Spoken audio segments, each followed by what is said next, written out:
Okay, welcome everybody. Thank you for joining our webinar today on this Wednesday, June 1st. Today we're going to be talking about barcoding, and I've got lots of items here to scan with barcodes on them. We'll talk about barcode scanning in Total Office Manager, mobile, talk about barcodes in general.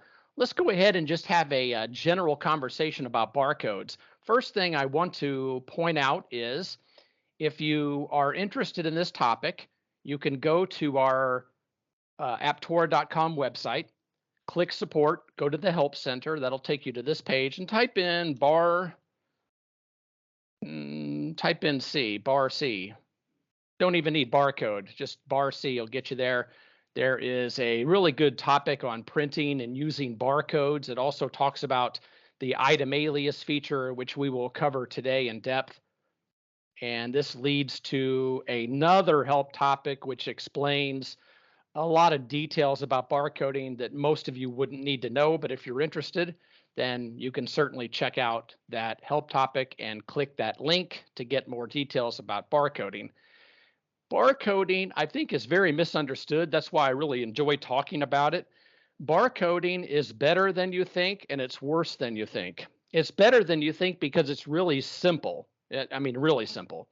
It's worse than you think, though, because it doesn't do as much as you would think it would do, or at least it doesn't do as much as many people think that it can do. Let me explain. If I were to open up a notepad, here we go. Here I am in Notepad, and I take my barcode scanner. Now here I have a wireless scanner, which I'll talk more about in a minute. It is connected to a dongle right here. So you can see I have a USB adapter. I have a little dongle right there, just like you would for your mouse. In fact, one of them is my mouse and one of them is for the barcode scanner. And this, by the way, is like a $60 barcode scanner, 70, 80. It's not 100 for sure.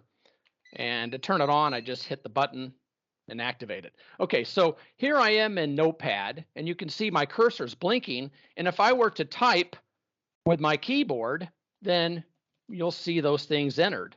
As far as the computer is concerned, this is a keyboard. It doesn't know any different. It's waiting for input from an input device, and for all it knows, it's a 10 key or it's a keyboard. So if I take a barcode, here's a box right here with a contactor in it, and I scan it. Well, you'll notice that the item number went into Notepad, and I have it programmed so that it automatically entered an enter key. So it added an enter key, it scanned it, and it put in an enter key. You can see the cursor is right below it. So it's scanning, putting in an enter key. Now that's easy, right? That's the good news. It's that easy. The bad news is it isn't doing anything. It's just saving you the time it takes to enter the number. And of course, it's going to do it accurately. So it's fast and accurate. But that's the beauty of it, is that it's really simple. Anywhere your cursor is, if your cursor is blinking inside of a field in our software, it's ready to accept a barcode scan, a barcode scan. So you just scan any barcode that you might see laying around, and it'll take that number just like that, just like that. And regardless of what field you're in, the barcode is entered just like that. So it's that easy. Now, let's open up Microsoft Word.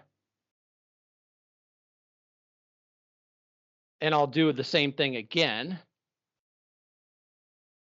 Make this a little bigger. Okay, so here I am in Word. Scan that. Scan, scan, scan, scan. Okay, so we got some numbers in there. Now, what a lot of people don't realize is that is a barcode is just a font. So if I want to, I could go into my fonts and scroll down. I don't even have to know what it's called because I'll notice it when I see it. I mean, there it is. I can highlight those numbers and turn those into fonts. Or pardon me, I can use a barcode font rather, and I can turn those simple numbers into a barcode. Just that easy. And if I want to make it bigger, I can make it bigger like that. So that's all there is to it. Now, if I print those, then I should be able to scan them. Let's just do that real quick. So you can change any number, any letter, or a combination. You can change that into a barcode simply by changing the font right there. So let's grab that piece of paper, and here it is. And we will get the cursor in an opened area and just scan. And well, my printer doesn't like that. Oh, actually, what I forgot to do, I forgot to program this so it could accept this number without an ending character. So this barcode font that I'm using needs a beginning and an ending symbol, which I did earlier. So here I have some barcode labels I printed straight from Total Office Manager right here. And you can see, now those are pretty small. On our Aptora Pros Facebook page, somebody had commented about their numbers are real small. They wanted to know how to make them bigger. And you can see these are pretty small. I don't know how big yours was. This was printed on a pretty cheap printer. It's a cheap printer under my desk, but you can see that even though they're small, it's having no trouble recognizing those little barcodes right there. So that's pretty easy to do. Now you can print those on any kind of label you want. If you want to print them on these Avery labels, these are just mailing labels. This is Avery 18260, and it's 30 labels per sheet. You can just load your printer with this. I would recommend a laser printer, but a dot matrix printer would be fine. But I'd recommend a laser printer just to make the barcodes a little sharper. Again, mine were printed on an inexpensive printer. It was a laser printer, but it was not an expensive printer. That was just 300 DPI, I believe, and that worked fine. So that's all you have to do to print your own labels. And the point I wanted to make here, though, is that the barcoding is simpler than it seems, but it doesn't do as much as many people would expect it to do because there's no magic to this. You see, I scanned a number into Notepad, but Notepad did nothing with it because Notepad doesn't know anything about it. If I were to go search for a part number in mobile, in the app, or in the desktop, and it wasn't in the system, then it wouldn't pop up any information. It wouldn't really do anything useful for me. One thing to keep in mind, though, is that it makes data entry a lot faster. So, for example, let's say you were entering new assets for your company. So we go to company, we go to the asset manager, we right click, do new asset, and maybe we bought this Procaster microphone right here. It's an expensive microphone. We want to go ahead and add it as an asset, keep track of it. We want to maybe put a little asset tag on it, a barcode label on it. If you put your cursor right there in the model number field, well, then you could type the model number into it, but you could also just scan right from the label. Any barcode on here can be scanned. Maybe if it had a serial number, you could scan that too. If the item had a serial number inside of it or any other useful information that you could scan, then you could do that too. So any barcode can be scanned. I was looking to see if it had any others, but I won't waste your time looking. But that's how easy it is to scan things into the field. But of course, it doesn't know what that item is without that record being in the software. Now, one thing you could do is you could open up your browser and you could scan a contactor. So here I have a contactor, and there it is. There's the contactor.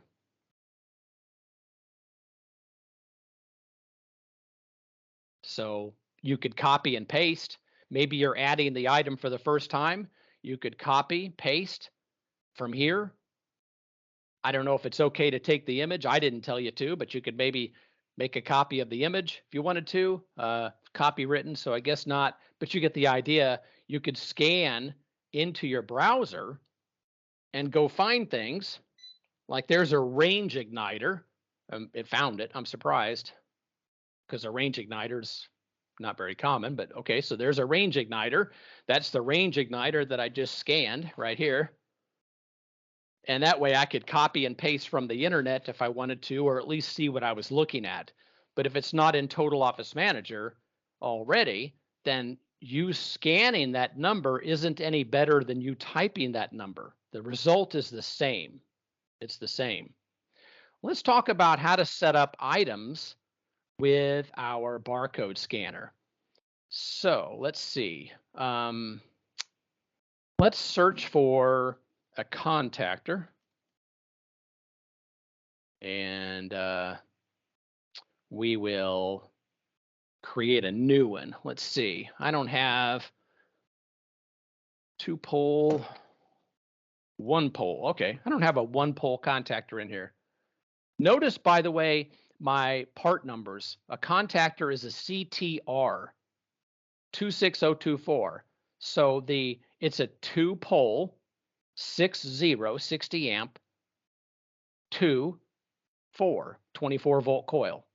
So that's a good number. That's a good part number.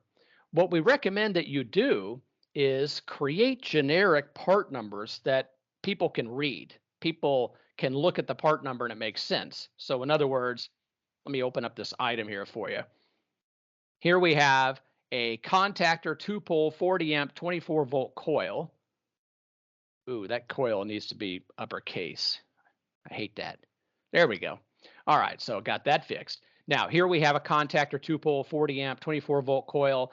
The part number usually doesn't make a lot of sense. The manufacturer could have a number like DP 1724504, which wouldn't make any sense. But here we have a CTR, which is contactor. I don't like using dashes, certainly no spaces. Use a dash only when you have to. So in my world, CTR is always a contactor.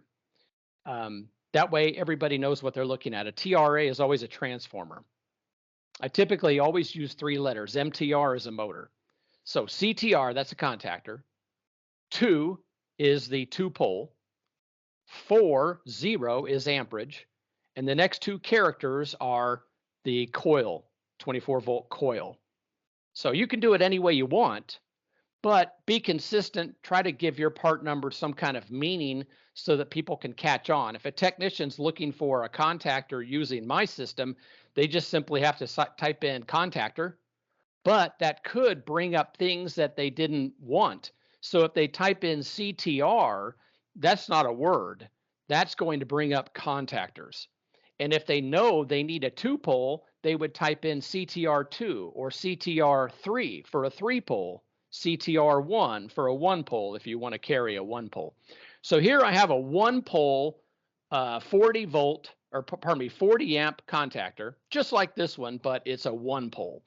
We're going to click menu, create a copy. Create a copy of it. Are you sure? Yeah, I'm sure. All right, so here we have a copy of it. And the only thing I have to do with my part numbering is change just one thing. I changed the 2 to a 1. So now I've got a 1 pole 40 amp contactor. And that's it. Come down here to the description, change that 2 into a 1, click the little copy over button, and then I'd maybe change the price, whatever the price is for that. And that's it. Make sure that you have a good category, by the way. We get a lot of complaints, I'll call it, concerns, whatever. I guess it depends on the person. For some people, it's a complaint. To other people, it's a question. But people call all the time and say, my techs are having a hard time finding things in your software. Well, the software could always get better, but finding things is easy when you give things a good description. I mean, who couldn't find this contactor, right? And you give it a good part number.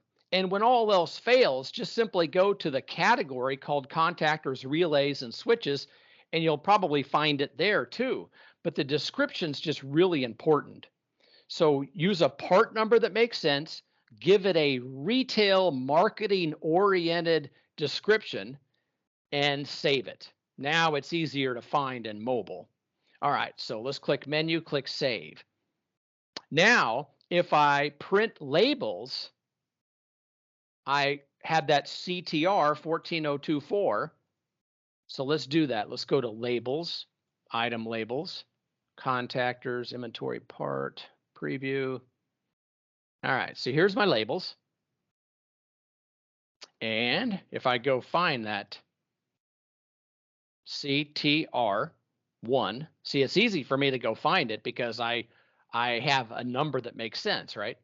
So I type in that number. There it is. Now it's easy to go find. There we go, right there. So there's my barcode. Now I should be able to just scan that barcode and I'll have that number entered in my PO, my invoice, whatever I'm working in, right there. Hit the print button to print these, and that's that. Now, sometimes your printer will actually print these, or your printer, pardon me, your barcode scanner will a lot of times recognize what's on a screen. Mine's not going to do it, not on this screen, but sometimes you can on the screen itself. All right, printing barcode labels, just that easy. If you want to, you could go ahead and save it as a PDF and print it later. You can also convert it right into Word if you want to select Word. And if you're hosted, then you would save it to your disk file as a Word document. If you have Word installed, if you're on-prem, on-premises as we call it, and you have Microsoft Word, you could select Application, click OK, and it will open up Word and put it in there for you. So these are completely editable. This is a totally editable document, but it should open up in Word just fine, like you see here. All right, but actually, we don't want you to print labels. We want printing labels to be your last choice. Your last choice. Let me explain why. We have one of the best features for inventory management there is, the item alias feature. If you click menu and you go down to item alias, a little form will open up right here. It will show you a list of the vendors that you might buy this item from. So let's say that I buy this item from my friends out at Epteen Distributing. Now, I put the cursor in the part number field. We call this the alias, so it's like otherwise known as, and I can scan the barcode. So I'll scan that barcode on this very old box, by the way, and it picked it up fine. Now, I could take the time to enter a cost. If I knew what they charged me, and I'll just make up an item, or pardon me, make up a price. I'll put that in there, and voila. So that's what the barcode label said, 45411. Now that number, it might make sense to them, but it doesn't make sense to me. How would anyone know a 45411 is a single pole 40 amp contactor 24 volt coil? You would never know that, I don't think. So it would really tax your memory to try to memorize hundreds of items like that, right? But nevertheless, that's the item number they use. I use that part number. The trouble, though, is that if I use my part number, they won't recognize my part number. And if I use their part number, I'm going to have a hard time recognizing their part number. Plus, since I'm not using their part number, I can't use their label. But that's where the item alias feature comes in. I can now scan the label that's on this box. Let me show you. Hit save and close to that. Save and close to that. Let's open up a PO. I don't have any of these. So we're going to go to my friends at Epteen Distributing, and we'll come down here and open up our lookup form. Now, I have to pay attention to the type of item it's going to search for, the warehouse that it's looking for, and so forth. Those things can matter. I'm in barcode scanning mode. So it's expecting me to scan something. The cursor's just waiting for me to scan something. You might notice it could be hard to see on your screen, but the cursor is in the search for field. So I will scan that barcode and Epteen.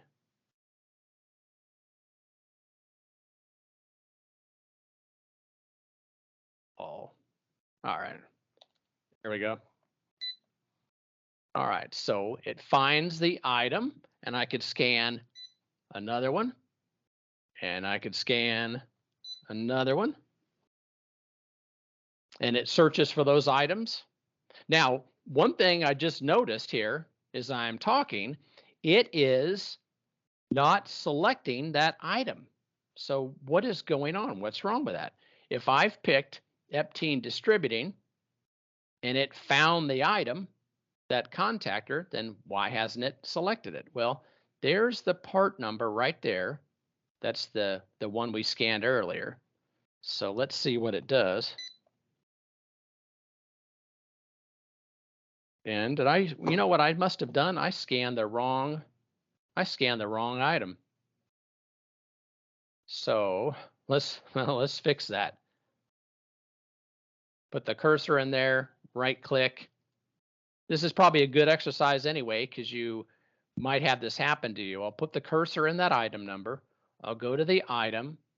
I'll go ahead and edit the item. So that brings up the item. That's a shortcut. And let's find out what I did wrong. Go to menu, go to alias, and there's Epteen Distributing. But I got the part number wrong somehow. I don't know how that happened. I can't walk and chew gum at the same time.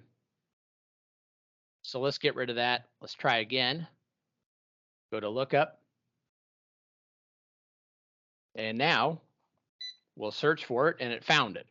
So I don't know what I did wrong, but I fixed it. It found it. Notice though, we automatically added the item over here. Let me make that a little bigger for us.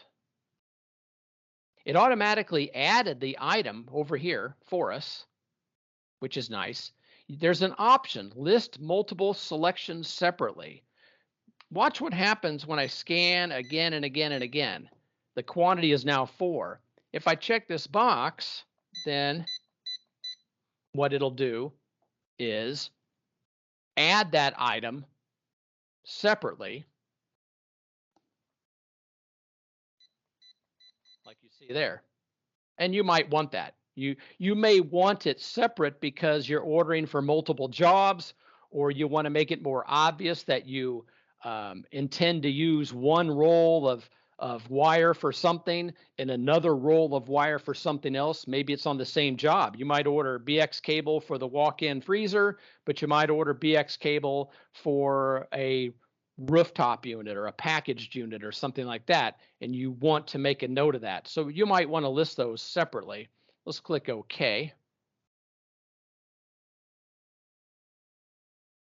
Now, by the way, here's a feature that most people aren't aware of. If you click Menu, Consolidate Items, that's a fairly new feature. That's been in there close to a year, 6 months, 9 months, something like that. Time flies, I can't remember, but it's been there quite a while. What this will do is consolidate all the items on your purchase order so that you only have one line per item number. We'll click that. Are you sure? Yes, I'm sure. And oh, it has history. Well, I've already messed with this. So it would have consolidated it down into one line and made it easier for me. I'm not going to accept that. I'm going to go in here, start another one, start another one, start another one. And then I will put you in here a couple of times, maybe 3 times. And this 130 there. Okay. And then I will change the quantity. All right, now I want to consolidate that. And for some reason, I picked another one with history. Well, you'll have to trust me on that one. I can't I can't demonstrate it quickly, but it would have been cool had I actually been able to show it to you. It would have just taken all those items and consolidated them down into the minimum number of rows on the purchase order. That's especially handy when you're coming from an estimate. And in the estimate, you might have upstairs subtotaled, downstairs subtotaled, second floor, third floor, basement subtotaled. And then you go to create your purchase orders and you don't want the same item multiple times. It was great for the estimate because it helped organize the estimate and make it more readable and understandable. But when you created the PO, you might have said to yourself, man, I wish I could just consolidate this down so that one item only shows up on one row with a quantity of two or more as necessary. That's what that feature does for you. All right, so once we put the aliases in, then we can start scanning the barcodes that are on these boxes regardless of our part number. So it doesn't matter what part number we use, we can scan their barcode, their label, and it'll look it up for us. So let's look at another example. Let's open up a work order. And we'll go to this guy here. And yes, I know. And we'll go to the lookup feature. And we'll start scanning. So we have items on our truck. Regardless of the part number that we use, we can scan the parts if it finds it.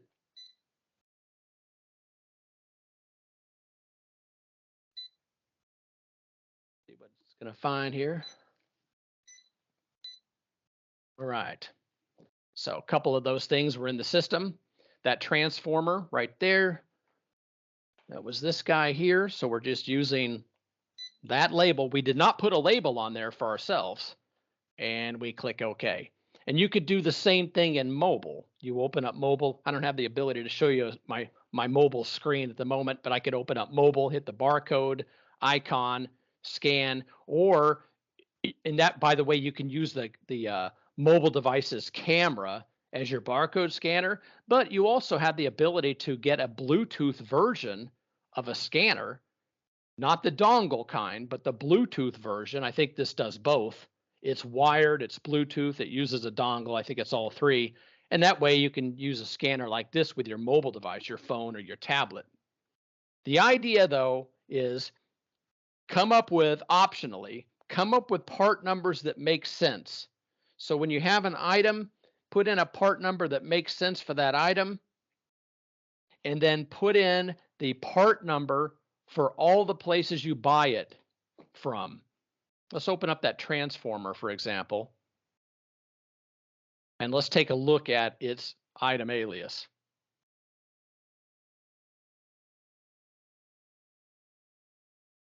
There's Eptine Distributing right there. There's a part number for them. But maybe I also get it from Carrier. So when I get it from Carrier, I would enter the part number for Carrier. Maybe I buy them from Amazon, Air Energy. Maybe I get them from Ferguson, wherever. Wherever you get them, put in their part number. It's good to have your own part number that makes sense. You can see my part number right here, but the item alias is for their part number. That way, no matter where you buy the item from, all these items here, wherever you buy them from, you'll be able to just scan their barcode and it will go find your part number. In this case, we have a transformer with a logical number, and it's easy to go find it. All right, so let's go take a look at mobile. And here I have a work order. Past due, Ashley, get on it. Let's open up our work order and have a look at, how about this one? All right, I'm not going to clock in, but you should always clock in on your work orders. Even if you get paid for the whole day, clock in. I'll click add items. Now, what you don't see is the barcode icon because I'm in my browser, but I can still scan barcodes. So if I want to, I'll scan, well, I'll scan my transformer. All right, there it is. Now, it isn't selected for you. Maybe we could add that as a preference, an option or something like that. It won't select it automatically. In this case, it doesn't anyway. I highlight it and then I can go search for something else. So let's see if that one's in stock. Oh, it is. Okay. So you notice it's the only one I see right here, but I'm also aware that the transformer is still up here. So I still have that selected, and then I can keep going. Are you in there? Ah, yep, you're in there too. All right, so pick you, and then when I'm ready, click add, and the items are added. Now, again, remember what's really neat about this is these aren't my part numbers at all. I mean, if you notice, I scanned this long part number up here, but my part number is that, but it still found it. It cross references it. So you could have 20 aliases, 50, 100 aliases for one item. Again, that allows you to give your part numbers a sensical number convention, but use the barcode labels that are already on your packages. Now, you'll notice, by the way, this right here, let me open up Notepad again. This barcode, I don't know how well you can see that right here. This barcode is damaged. It's not in very good shape, but it'll have no trouble finding it, scanning it, and pretty good distance. Even though that's not in good shape, it's a pretty good distance too. If it's in good shape, then depending on the barcode scanner, I've done better than that. There you go. All right. Notice, by the way, when I scanned that smart tag right there, it put in an email address, or pardon me, a URL. If I cover that with my thumb, I can scan the barcode. So it'll read both of those. All right. So that's really it. Barcode scanning is just a keyboard. That's all it does. It's no better, but it's no worse. The trick is you have to have information in the system because it's no different than you using your fingers. But remember, if you're going to be entering serial numbers, part numbers, model numbers, URLs, whatever, it's handy to have one of these sitting at your desk in a cradle like that where it's charging. And then whenever you get ready to enter a number, then you can scan away. And as I mentioned, if you print your own labels, then you can apply the labels to these boxes. But remember, that's the last choice. I don't want to see you spending time printing labels, applying labels to things, because that's just a waste of time if you can use the labels that are already on those boxes. But what you could do is you could make yourself a cheat sheet like they do at the grocery store, and you could go into the software and open up your cheat sheet and build an estimate just by scanning ductwork, pipe fittings, sheet metal fittings, parts of all kinds. Works the same way. Now, what if you want to make your own labels, but you don't like the way the labels work in our software? As you might have noticed, I went earlier to labels, item labels. There's also custom data views that could work. And I also showed you how you could go into Word and you can build your own labels. You can export into Word, but you can also just create labels from scratch. Let's explore that just a little further. Let me do a new document. Here I am in a Word document. Let's pin that toolbar back. I'm going to go to mailings. Before I do, let's get some fields on here. So here's some fields I've got. And then I'll go to mailings, and I could do labels right there or start a mail merge. Now, before I start a mail merge, let me show you what I prepared in advance here. I have Microsoft Excel, and I have an item number, description, price, location, and minimum on hand. Let's make that currency. And let's add a few more. All right, so here's a pretty good sample. Save. All right, so these are the fields I have on there. Doesn't matter what fields you put on there, whatever you want. Doesn't matter how they got in here. You could have exported into Excel. You could have created this from scratch. Somebody could have sent it to you, whatever. Now you'll go into mailings, and you could do labels. You could do start mail merge. That's what I'm going to do. And I'll go to labels. And then it's going to ask you some information like, what is it that you're trying to create? And I'm going to do 30 per page, address label 30 per page. Label vendors, by the way, you can go find Avery, and then you can look for the number. Let's see, 18260. Scroll down for 18260. 18260, there you are, right there. Click OK. And document any unsaved changes be lost. That's fine. All right, so got rid of what I put in there earlier. That's okay. I'll put it in there again.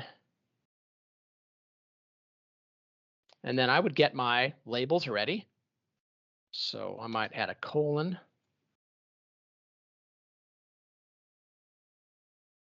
And there, no space. Ah, there you are hiding. Put a colon on there and make that smaller. All right. So we can run through our wizard here, labels. Use current document, that'd be good. Select recipients. Well, the recipients of that spreadsheet. Use an existing list, browse, and I will browse for that. There it is. First row of data has headers. Yes, it did. Click that. Which ones do you want to use? All of them. And then it puts them right there. Now, what I have to do is arrange your labels, more items, and then for item number, put that. And I'm just going to grab all of them and show you how I did this in a second. So that description right there, carefully grab that description, put that there, and carefully grab that price and put that there, and grab the minimum on hand and put that right there, and our location, there you are, right there. All right, now I could copy all of these to the next labels like that, and click preview your labels, and there they are. And I can make any changes I wanted to. I'd make mine look a little different, but you get the idea. It's that easy. So print them out. However, what's the problem here? Well, the item number is just a number. So what I should have done is I should have gone in here and turned that into a barcode. How? We saw that earlier. And I might say, well, I don't even need the item number anymore. So let's get rid of that. And then it'll look like that. And I should have copied it all. I should have copied to all of them so I could go back and fix them. There we go. And hit print. So you made your own labels. Where do you get the barcode font? They're on the internet for free. You can pay for them. You can get them for free. But when you installed Total Office Manager, the barcode font would have been installed on your computer. If you didn't put it on your computer, again, you can go out on the internet and find barcode fonts for free. That article that I talked about earlier on our website explains all that. So it's easy to figure out. That's it. I mean, that's how easy it is to make labels. By the way, getting back to the scanner for a minute, let's open up another copy of Word. Word's easier to see than Notepad, I think. All right. Now, this is the manual that came with the barcode scanner. And it has in it a bunch of different barcodes for programming it. And one of the things that you can do is tell it to instantly upload, which is what you were seeing. That means when I scan, it instantly uploads it. But I can also have it set to storage mode. And now it says, can't really see it, but it said I'm in storage mode. So now I can start clicking. Notice, oh, by the way, you can be upside down. It doesn't matter. It doesn't change the order at all.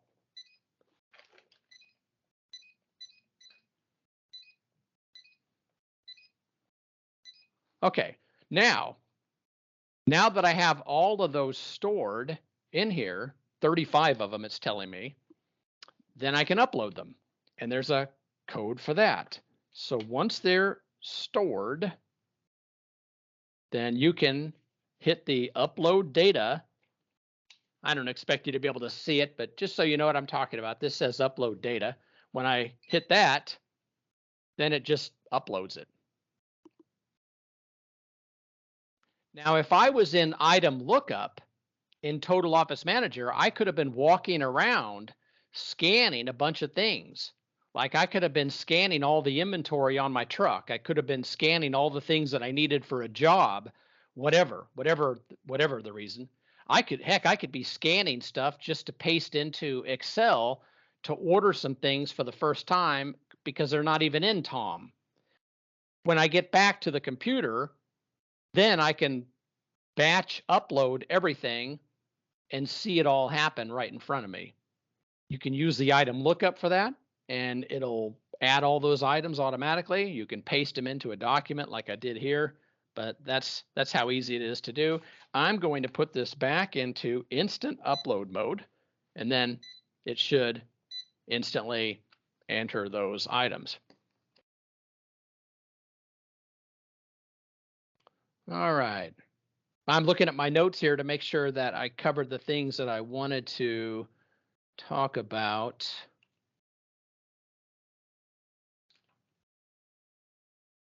One more thing. Glad I took notes. Let's go to our vendor list. Vendor list right here. And let's open up, say, American Standard.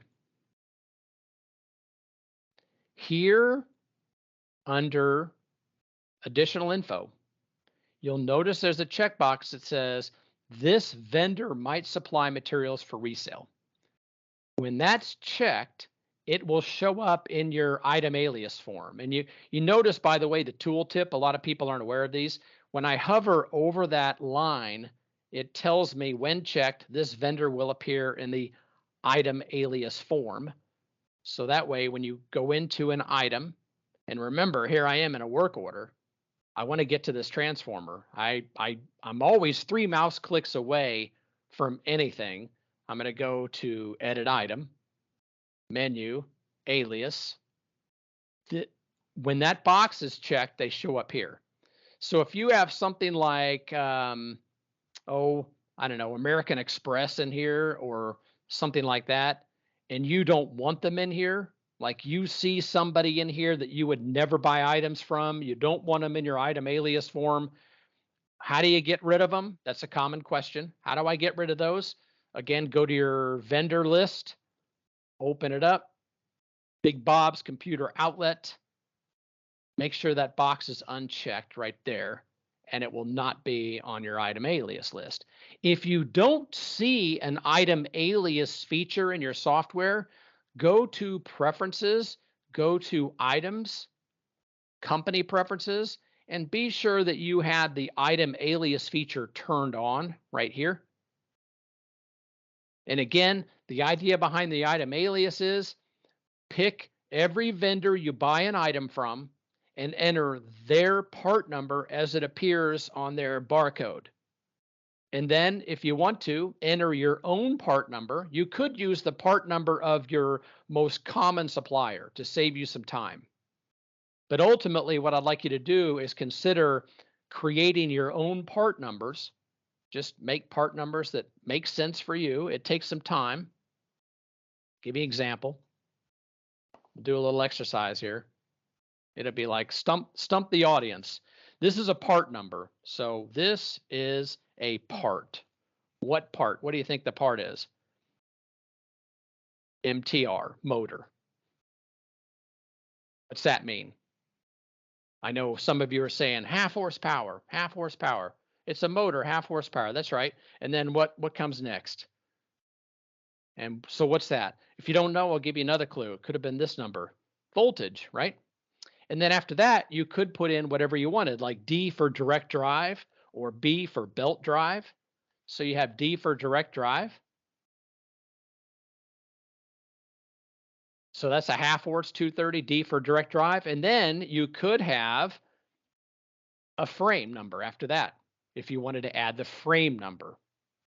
But if you buy half horse motors, 115 volt, 230 volt, and you buy generic motors and you buy them from multiple places, it's really helpful to have a part number like this. And then that way, regardless of where you buy them from, you'll use that part number. And then you'll use the item alias to scan all of the different numbers found by the various places you buy it from.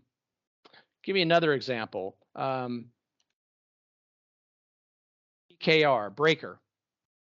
So the first thing I do is put in the number of poles. So it's a 2-pole breaker, 40 amp. So there's a 2-pole 40 amp breaker. But you say, hey, this is a specialized. So if it's an ITE, it's breaker ITE 240. And then I buy it from one place, and I buy it from another, and I buy it from another, and I don't need help, thank you. And I buy it from another. So these might be part numbers for that breaker, but that breaker, that part number makes sense to me anyway, So create part numbers that make sense. It takes a long time to do that, by the way, so I wouldn't stop everything you're doing and start changing all your part numbers, but as time goes on, I would just change them as you encounter them or whenever you have some quote unquote spare time, whatever that is, right? But there's no sense having the rest of your life having weird part numbers that don't make sense to anybody. All right. Erica, questions from anyone? Anything that you would like me to show our audience? You can show them how to import aliases, because I don't think most people know you can import them. I don't have any questions that aren't answered. Okay. And you know, one thing I wanted to point out is whatever you have laying around, you saw that, you can scan it and enter the part number. So there's nothing tricky about these barcodes. I could make the software think this was a contactor or a relay or a capacitor if I wanted to, quite easily. Speaking of capacitors, let's play our part number name again, CAP. Now think about that. Technicians will tell their boss, I'm having a hard time finding anything in the software. I understand that. That can be, but it's probably bad part numbers, poor descriptions. CAP is about as simple as it gets. Nothing else starts with CAP, all capacitors. The next thing that I type in is voltage, because that's how I would organize my capacitors. In my truck, I would have a place for capacitors. And if I subdivided them, I would divide them in voltage, 370 or 440. Maybe not you, but that's what I would do anyway. So that is how I came up with this convention. Then I would have the microfarad. And how many characters could that be? It could be up to 3 microfarads. So I might have 370,005. I like having the same length whenever possible, but it'd be okay to do that, 5 microfarad. And what about 12 microfarad, 12.5 microfarad? I would not use the period unless you have 125 microfarad capacitors. Chances are you don't. So I'd avoid using periods. I don't like special characters. But heck, think about it. If a technician's trying to find a breaker, contactor, a capacitor, a motor, a stat, so any kind of thermostat. Oh, wait a minute, mine are, yeah, thermostat. It's easy to go find things right there. But if you give them a good description, like you saw earlier, if you give that item a good description, then it should be easy to find it. All right, so where do we import item aliases? How do we get to those aliases and import those? You can go to File, Utilities, Import. Here, grab your file. I'll just grab that one. Didn't like my formatting, so that's okay. We'll continue because it won't matter for now. Item alias. There we go. So here's your item alias. Next. And it's tripped up on my formatting. So let's do this.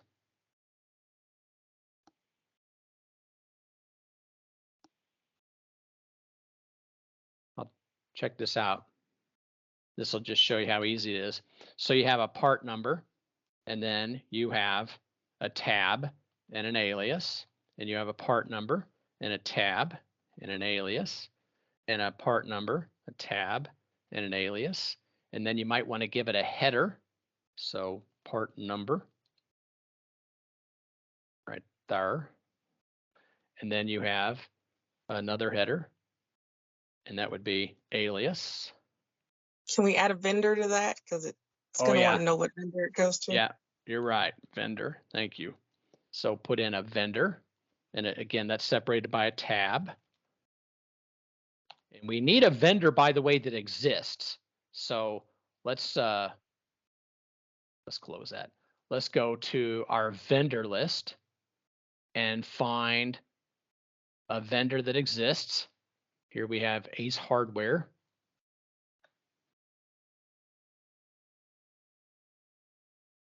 Separate by a tab.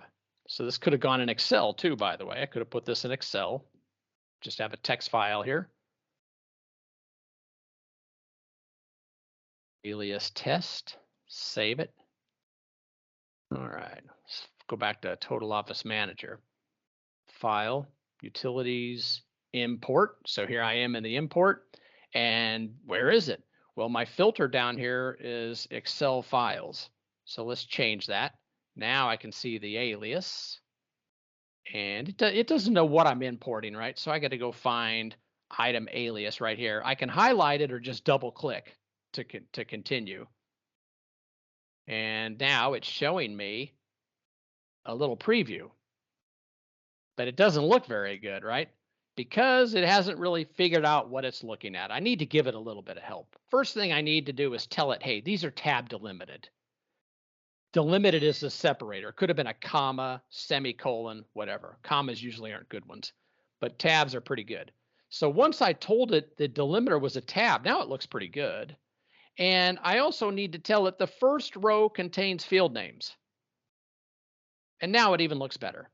Down here, it says file field. Okay, so these are the fields from the file. It found part number, alias, vendor.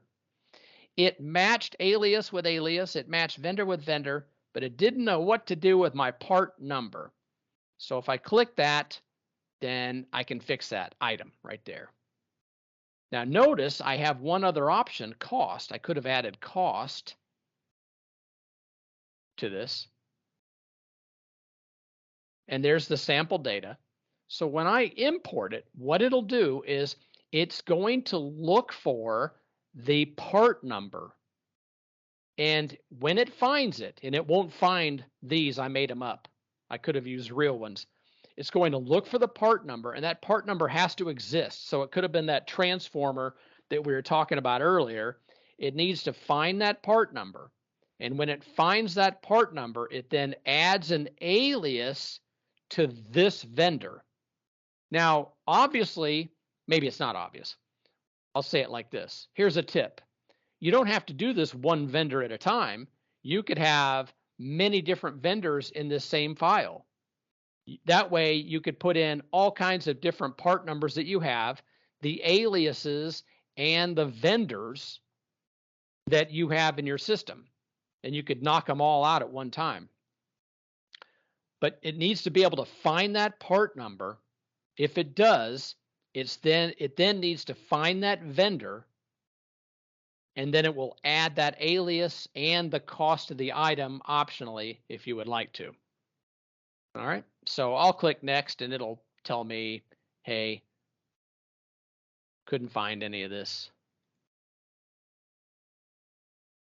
Cannot find, cannot find, cannot find. So it skipped those because it couldn't find them. No harm done. By the way, when you do an import, back up your database or be sure you know what you're doing. I mean, if you're not 100% sure what you're doing when you import, don't. If you do, make a backup. If you see any problems, immediately restore your backup. It's just really important that you're careful about importing data. When you bring data in on a form like this form here, the software does a lot of things to keep you from messing stuff up. But when you do an import, there's a lot less of those checks and balances going on, and you can have results that you didn't plan on, like changing the quantity of items, the cost of items, etc. How's that, Erica? That is good. All right. Any other? Tony asking questions. You want to show everybody how to export the aliases? Oh, yes. Now, are you talking about using your data view? There's a custom data view to do it. Otherwise, you got to do the report and take out the formatting and do data only.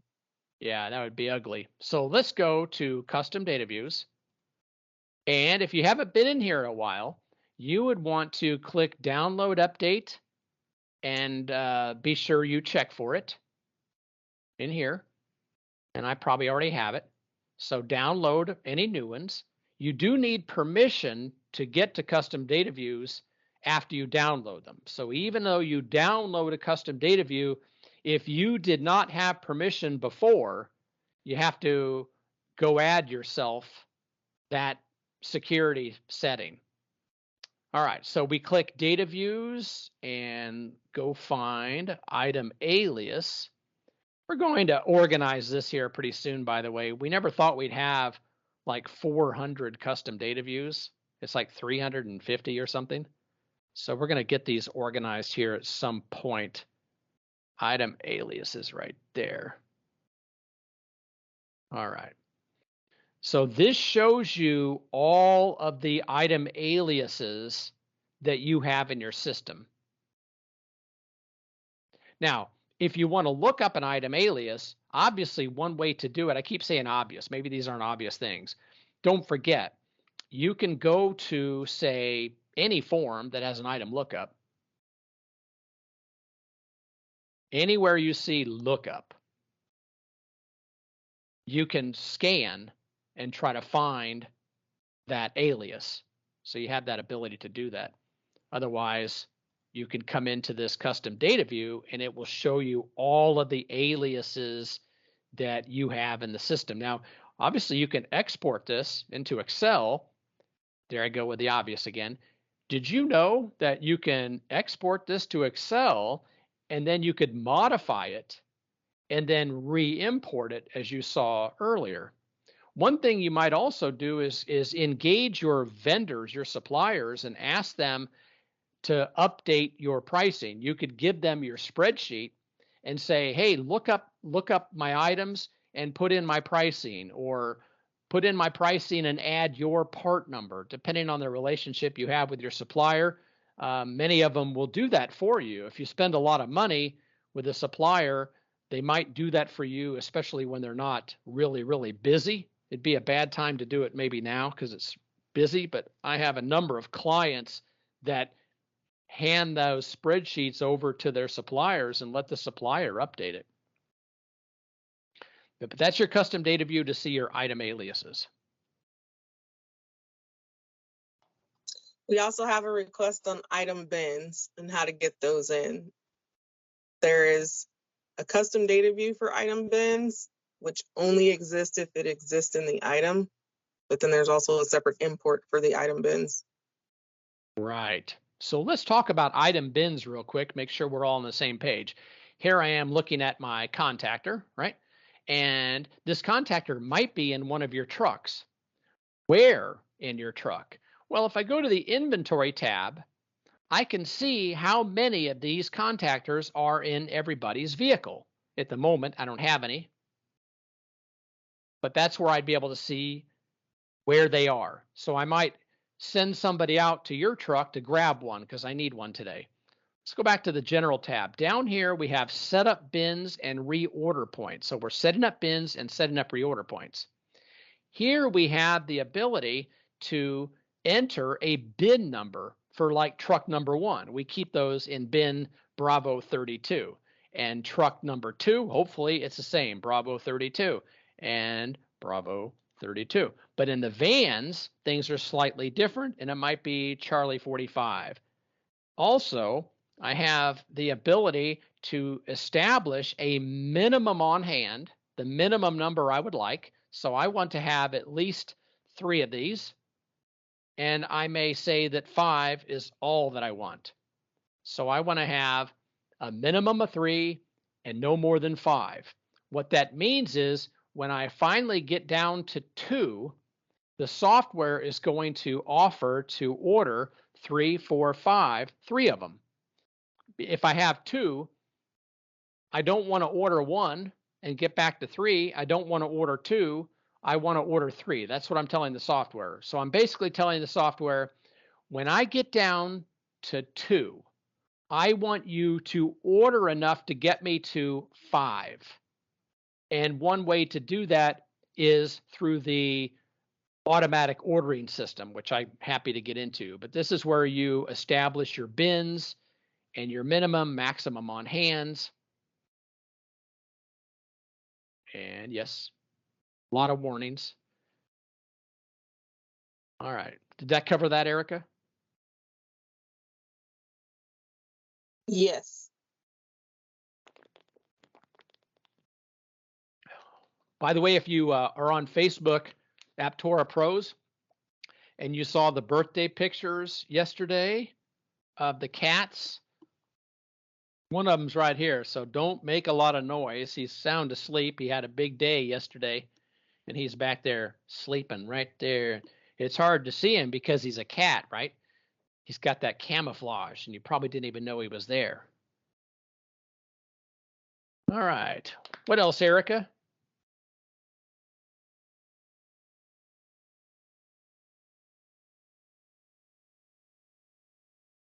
Remember the help topic. If you came late, there's a help topic, barcoding, talks about all this. It also covers the item alias feature, and we've recorded this, and we'll probably have it up tomorrow or the next day, the recording, so you'll be able to see it later on. Erica, is there anything else that you would like me to cover? Oh, sorry, I was on mute. If you could hit on the vendor specific pricing so that people know what that feature is. Oh yeah, good. I will. So I'll show you real quick here because I touched on it. Inventory replenishment. As you begin to reach your reorder points, those things are tracked within the inventory replenishment feature here.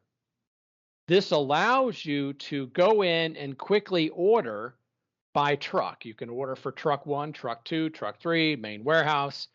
By the way, ordering per truck is fairly new, 6 months, 9 months. I can't keep track anymore of how old things are. To me, fairly new is 9 months ago, but recently, I'll say we added the ability to go in here and filter by warehouse. That way you can order just for one vehicle, order for another vehicle, then order for another vehicle, etc. This does not work though unless you're managing your inventory.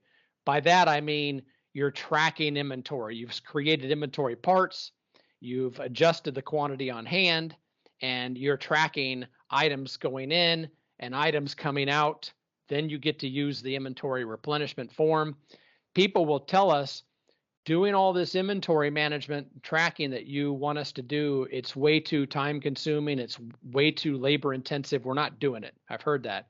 But I always tell people, hey, that's fine. I mean, it's your company, but you'd be shocked how much time you save once you start doing inventory management. You will actually save time. It will cut labor hours, it'll cut loss, it'll make you more efficient. You'll get to where you're going and get done faster. And if you don't believe me, I just tell you that a lot of major companies that I work with that are very successful do inventory tracking. They wouldn't stop. I doubt you could get Home Depot to stop tracking inventory.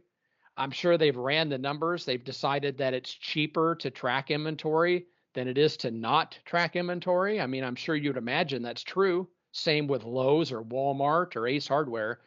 So yes, it takes a lot of time to get ready and track inventory, but the benefits are huge. You'll end up being far more efficient.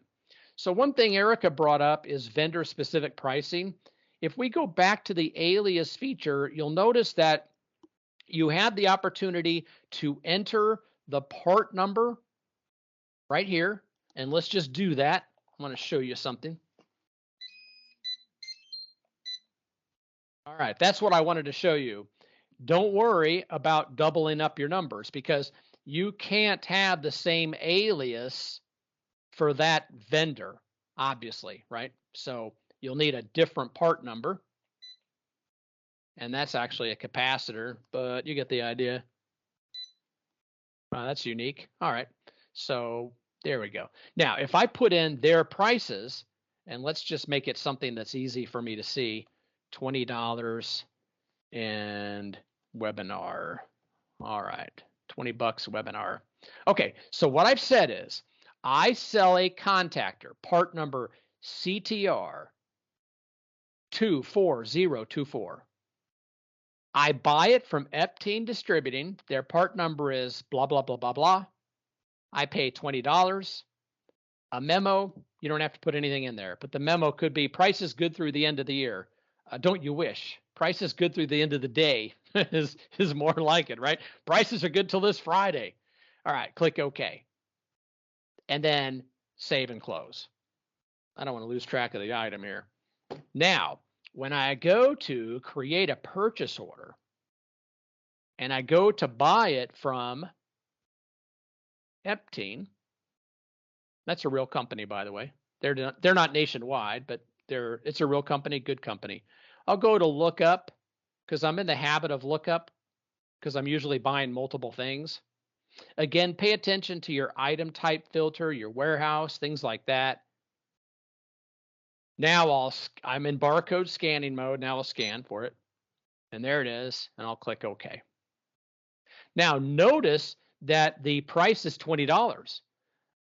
That's where it came from.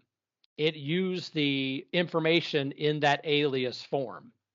It could have been 21, 25. I might create a purchase order right now for XYZ supply company, and it could be $22. That's where that info comes from. By the way, if I were to order or grab an item, it uses the price, $74.95. It uses the price that either I last paid or the estimated price. We have preferences that control these things, but here's what I wanted to show you. When you update the price, so you were paying $74.95. When you update the price to say $81.22, right there, Once you've done that, you are updating all of your prices in the system. If you're a flat rate company or time and materials, you're struggling to keep your, I'll say flat rate, to keep your price books current. People ask us, how do you update your flat rate book? What flat rate company do you recommend? How often do they update their book? Because we need our prices to be more current. The problem with our current flat rate company is the prices are wrong. They're outdated. Even when they're updated, they're not quite right. You don't have to listen to those people. You don't have their problem. As long as you're doing inventory tracking, gets back down to inventory tracking, it's worth the investment, because as you buy motors, capacitors, transformers, you buy all this stuff every day. You haven't bought one of these in 6 months, pulley system for a dryer. You haven't bought one of these in 6 months. As soon as you buy one, your flat rate books, your price books are completely updated. Your estimates have the ability to use the most current information possible. That's one of the advantages of good bookkeeping, which includes inventory management. So as you buy things, your prices update all the time in real time. Now, when you're out in the field and you're quoting a price, we don't want that price to change right in front of their eyes. I mean, imagine a technician is presenting a flat rate price, and he says it's $500, and all of a sudden it's now $514. We don't want that. We want you to be able to decide when you want your books to be updated. If you go into your invoice items list, you could grab all your contactors or part of them. You could filter this out any way you'd like. Come up to Actions, Update Retail Price. This will update the retail price of all your items, your selected items, whatever. Now, once you hit the update button, once you do that, all of your mobile devices are updated, all of your prices are updated in the desktop, and now everybody's using the most current prices possible.